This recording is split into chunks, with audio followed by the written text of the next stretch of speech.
menguat dibandingkan dengan triwulan 2 tahun 2025, namun tumbuh melambat dibandingkan dengan triwulan 1 2026. Kemudian negara Amerika Serikat tumbuh melambat dibandingkan triwulan 1 2026 dan tumbuh stagnan dibandingkan dengan triwulan 2 tahun 2025.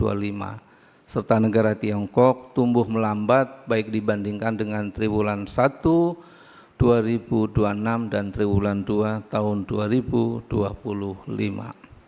Dengan demikian, ekonomi beberapa mitra dagang utama Indonesia tetap tumbuh.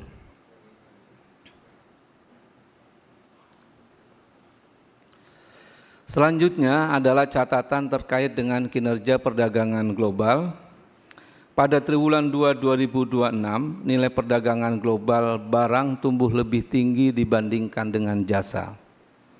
Secara global, berdasarkan laporan World Economic Outlook pada bulan Juli 2026 yang dirilis oleh IMF, perdagangan barang dan jasa diperkirakan tumbuh melambat sepanjang tahun 2026. Secara umum, perkembangan komoditas terutama perdagangan Indonesia pada triwulan 2 2026 cenderung meningkat. Harga minyak kelapa sawit, biji besi, batu bara, nikel dan minyak mentah mengalami peningkatan baik secara Q2Q maupun year on year. Sementara harga gas alam mengalami penurunan baik secara Q2Q maupun year on year. Dari sisi domestik, kinerja perekonomian pada triwulan 2 2026 terkait dengan beberapa peristiwa berikut. Yang pertama, konsumsi masyarakat terus tumbuh tercermin dari konsumsi per kapita kelompok restoran dan hotel yang pada triwulan 2 2026 ini tumbuh sebesar 11,97% secara year on year. Kemudian nilai impor barang konsumsi juga tumbuh 27,15% secara year on year. Volume penjualan sepeda motor dan mobil penumpang masing-masing tumbuh sebesar 6,62% dan 25,50% secara year on year. Nilai transaksi uang elektronik, kartu debit dan kartu kredit juga tumbuh secara year on year. Indikator lainnya seperti transaksi online dari e-retail dan marketplace yang dikumpulkan oleh BPS juga tumbuh sebesar 35,13% secara year on year. Selain itu pada triwulan 2 2026 juga terdapat pemberian gaji ke-13 bagi pegawai negeri, ASN, TNI, Polri, dan pensiunan. Aktivitas produksi juga secara umum tumbuh, jadi indeks kondisi bisnis manufaktur IKBM berada pada zona ekspansi sebesar 52,31%. Pro Manufacturing Index atau PMI Bank Indonesia berada di zona ekspansif juga yaitu sebesar 51,43%.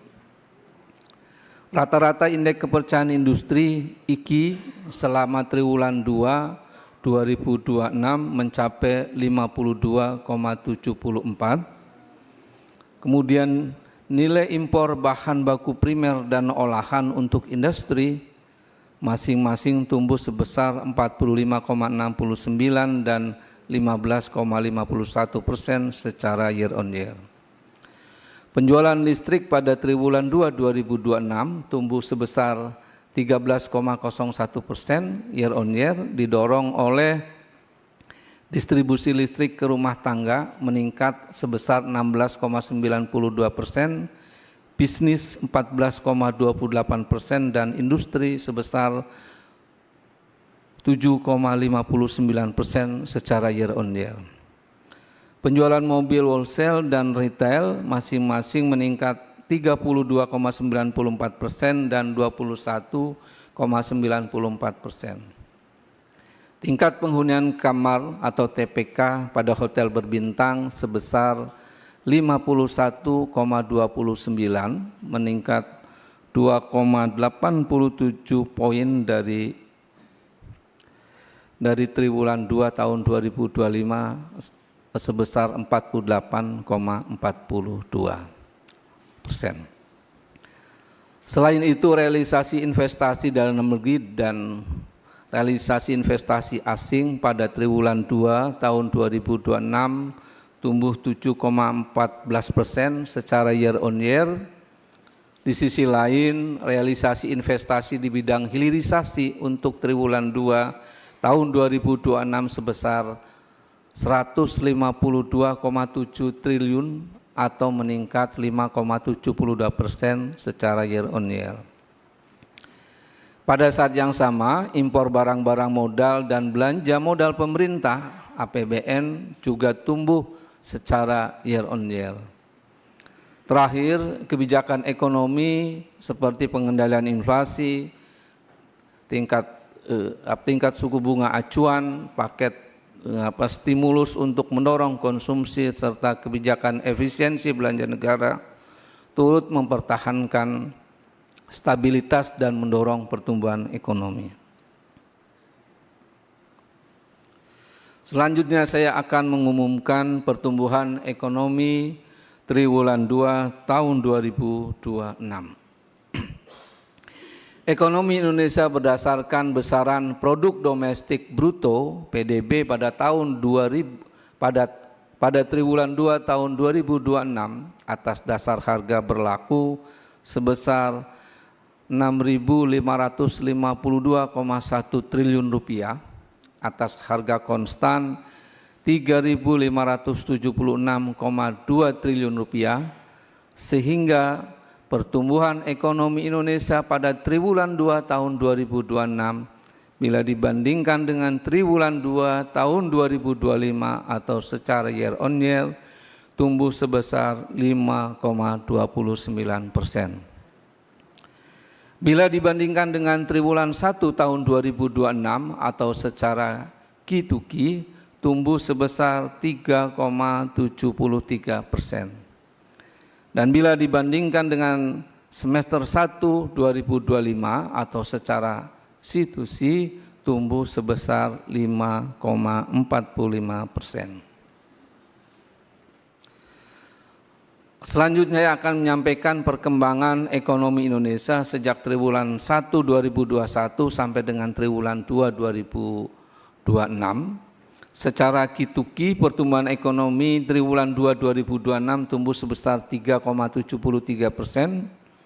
Pertumbuhan ekonomi secara Q2Q ini sejalan dengan pola yang terjadi di tahun-tahun yang sebelumnya. Secara year on year, ekonomi triwulan 2 2026 tumbuh 5,29% dibandingkan dengan triwulan yang sama di tahun yang sebelumnya. Pertumbuhan ini lebih tinggi jika dibandingkan dengan triwulan 2 2025 yang tumbuh sebesar 5,12% year on year. Selanjutnya saya akan menyampaikan pertumbuhan ekonomi triwulan 2 2026 dibandingkan dengan triwulan 2 2025 atau secara year on year.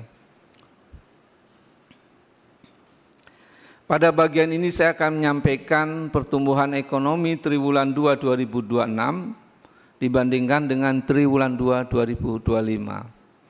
Pertama, dari sisi lapangan usaha pada triwulan 2 2026, secara year on year seluruh lapangan usaha tumbuh positif kecuali lapangan usaha pertambangan.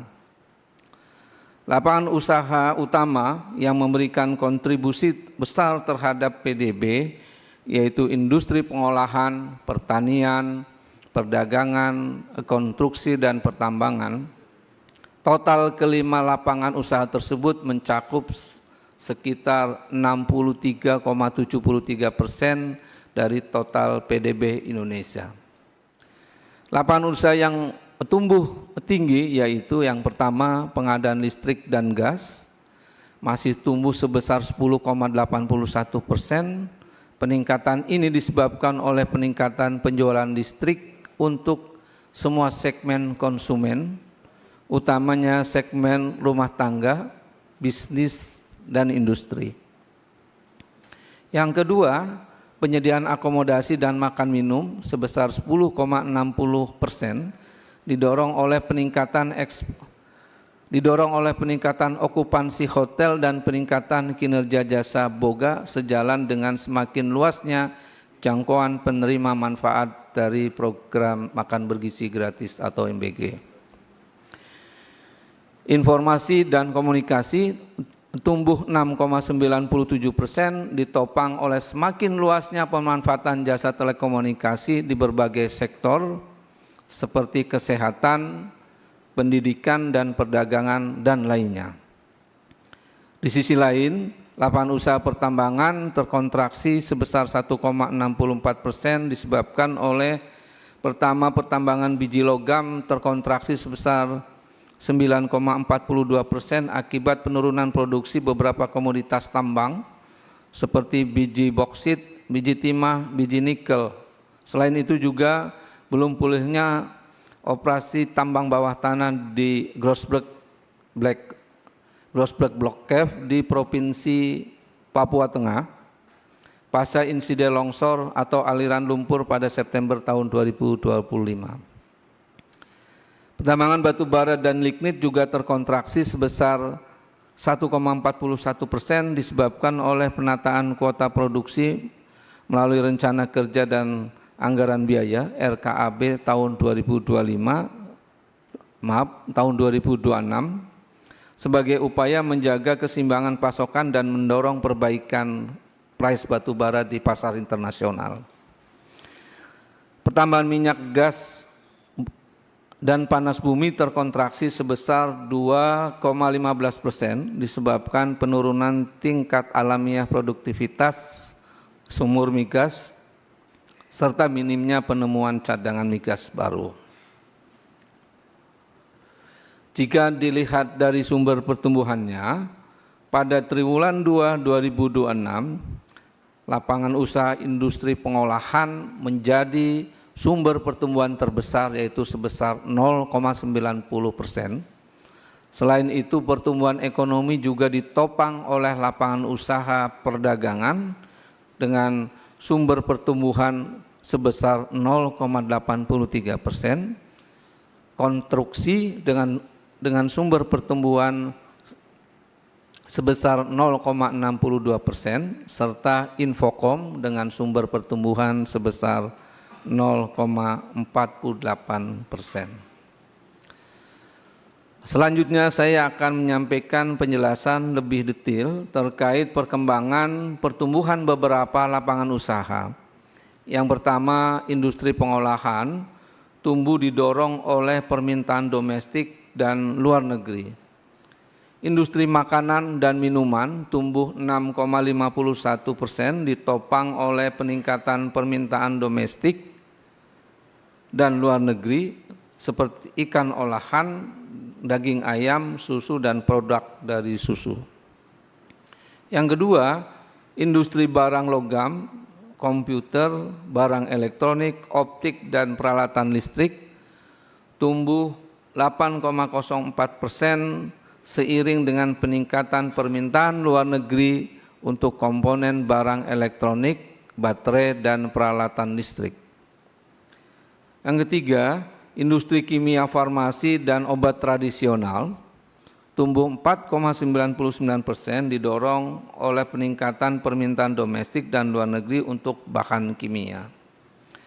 Sementara itu perdagangan besar dan eceran, reparasi mobil dan sepeda motor tumbuh sebesar 6,39% year on year, didorong oleh peningkatan aktivitas perdagangan dan penjualan kendaraan, antara lain peningkatan distribusi barang karena meningkatnya suplai produk domestik pertanian dan industri pengolahan serta produk impor. Yang kedua, peningkatan penjualan mobil dan sepeda motor terutama mobil niaga. Konstruksi tumbuh menguat 6,68% sejalan dengan peningkatan aktivitas konstruksi dan investasi. Hal ini didorong oleh peningkatan realisasi belanja modal pemerintah untuk gedung dan bangunan, serta jalan, irigasi, dan jaringan. Peningkatan penyaluran kredit konstruksi oleh perbankan terhadap para pengembang yang melakukan ekspansi kawasan industri dan perumahan, serta peningkatan realisasi konstruksi pembangunan infrastruktur koperasi desa atau kelurahan Merah Putih KDK-MP. Kemudian informasi dan komunikasi tumbuh 6,97% didorong oleh adanya peningkatan aktivitas ekonomi digital. Peningkatan pendapatan usaha pada beberapa perusahaan telekomunikasi seiring dengan peningkatan trafik data.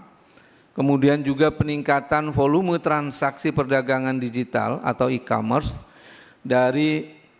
dan pembayaran digital terutama pada transaksi mobile dan Itu internet. tadi pernyataan dari Deputi Neraca dan Analisis Statistik BPS Muhammad Edi Mahmud terkait dengan pertumbuhan ekonomi triwulan 2 tahun 2026. Dari BPS menyebutkan bahwa terjadi peningkatan pertumbuhan ekonomi year on year dibandingkan triwulan 2 tahun 2025, yakni tahun 2026 menjadi 5,29%.